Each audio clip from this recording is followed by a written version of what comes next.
Okay, John Manager, Luke Garrard after a 4-2 defeat here away to Southend. Luke, you wanted a reaction after Dagenham. How disappointing was it to go into the break, three goals behind again?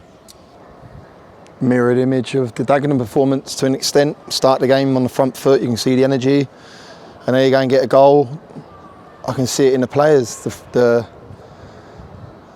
sucker punch, and they lose complete confidence. Rules are in a game of football, don't allow an opposition to go 2 and definitely 3 goals in the lead, and that was the case this afternoon. I can't say that we haven't worked hard, but in the second half, but too little too late. We go and start the second half fantastic with Coxey, go and get a great goal. Then obviously the penalty, which I don't think it was a pen. And then we go and get the reaction again to go 4-2. Then Andre heads it and he makes off a worldie, goes 4-3. But let's be honest, you're giving yourself such an uphill battle to even think about trying to get anything from a game of football when you're playing a side that control the ball like they do, to go and score 4 away at Southend to win a game of football. So, huge frustration.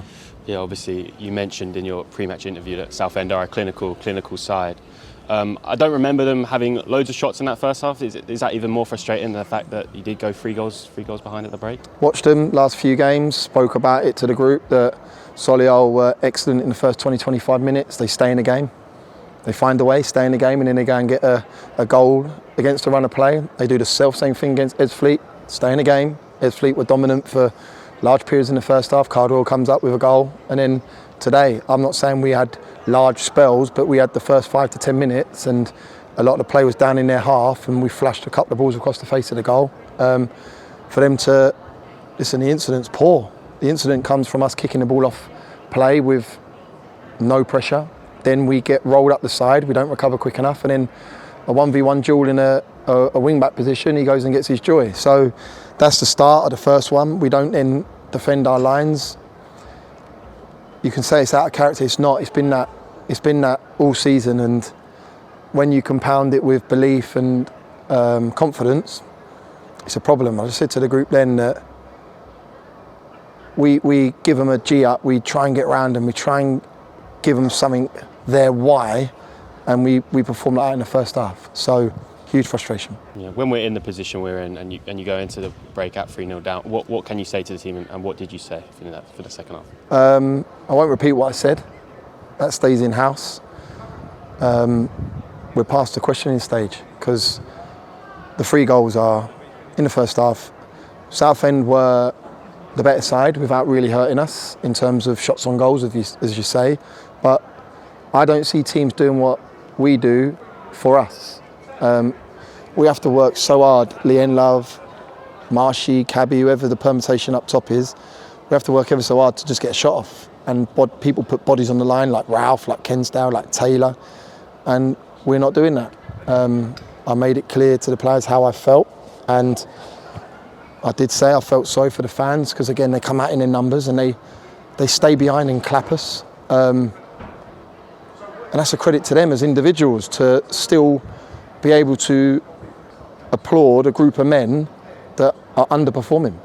And I hold my hands up. I got booed for bringing Eriko off. I don't want to bring Eriko off. There was no intention of bringing Eriko Souza off.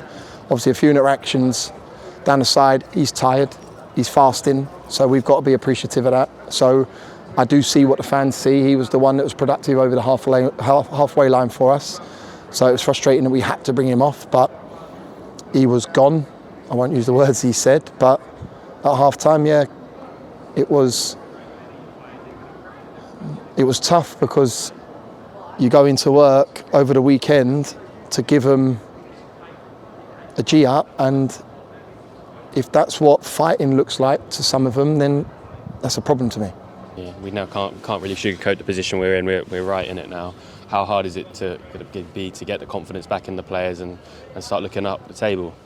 Listen, that's a job that we have to do. Staff, associated staff to the first team have to still lift spirits. We've got 4 games to go. Mathematically, we are still right in it, being an opportunity to get out of it. So until it's done, I'll drive this group. I had a rallying call after the Dagenham game, and you assume that we'll get a reaction, and the first half tells me we didn't. Yes, we come out second half. We have everything to gain, nothing to lose. We have the mentality of getting on the front foot. There's more aggression to us. And I'm saying to the group, what's the difference in the mindset for the start of the game to the second half? Because we won the second half 2-1, and we had good 2-3 opportunities where Ndai's done brilliant on some saves, but you can't give a team in any division, whether you're dog and duck, whether you're in the National League or in the Prem, a 3-goal lead. And that's what we've done today.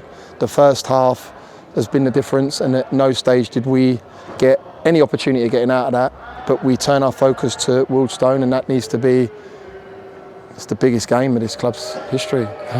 And it sounds crazy me saying it, because it really, really is. And I've made the boys aware of that.